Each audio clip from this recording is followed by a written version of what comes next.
Now, on hearing the news of these things, all the kings on the west side of Jordan, on the hill country and the lowlands, and by the great sea in front of Lebanon, the Hittites and the Amorites, the Canaanites, the Perizzites, the Hivites, and the Jebusites, came together with one purpose, to make war against Joshua and Israel.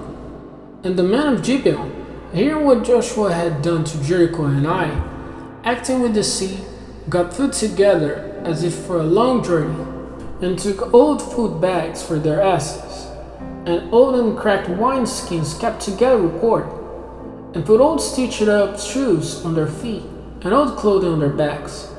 And all the food they had with them was dry and broken up. And they came to Joshua to the tent circle at Judah, and said to him and to the men of Israel, "We have come from a far country, so now make an agreement with us."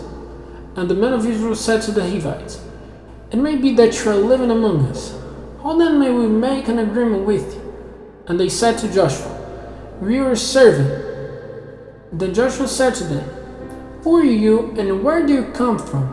And they said to him, "Your servants have come from a very far country, because of the name of the Lord your God.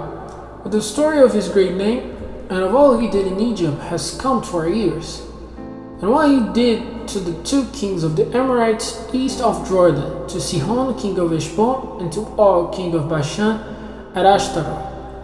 So the responsible men and all the people of our country said to us, "Take food with you for the journey, and go to them, and say to them, 'We are your servants. So now make an agreement with us. This bread which we have with us for our food, we took warm and new from our houses when starting on our journey to you. But now see, it has become dry and broken up. And these wineskins were new when we put the wine in them, and now they are cracked as you see. And our clothing and our shoes have become old because of our very long journey here." The men took some of their food without requesting directions from the Lord. So Joshua made peace with them, and made an agreement with them that they were not to be put to death. And the chiefs of the people took an oath to them. Now 3 days after, when they had made this agreement with them, they had word that these men were their neighbors, living near them. And the children of Israel went forward on their journey, and the third day came to their towns. Now their towns were Gibeon, and Shephirah, and Beerah, and Kiriath Jearim. And the children of Israel did not put them to death, because the chiefs of the people had taken an oath to them by the Lord, the God of Israel. And all the people made an outcry against the chiefs. But all the chiefs said to the people, "We have taken an oath to them by the Lord, the God of Israel, and so we may not put our hands on them. This is what we will do to them. We will not put them to death, for fear the wrath may come on us because of our oath to them. Keep them living, and let them be servants, cutting wood and getting water for all the people." And all the people did as the chiefs had said to them. And Joshua sent for them, and said to them, "Why have you been false to us, saying, 'We are very far from you, and you are living among us'?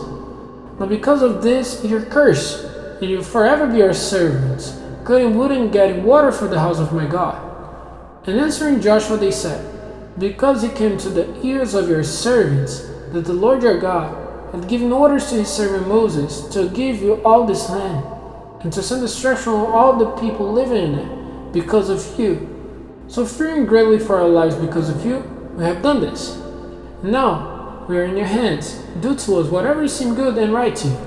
So he kept them safe from the children of Israel, and did not let them be put to death.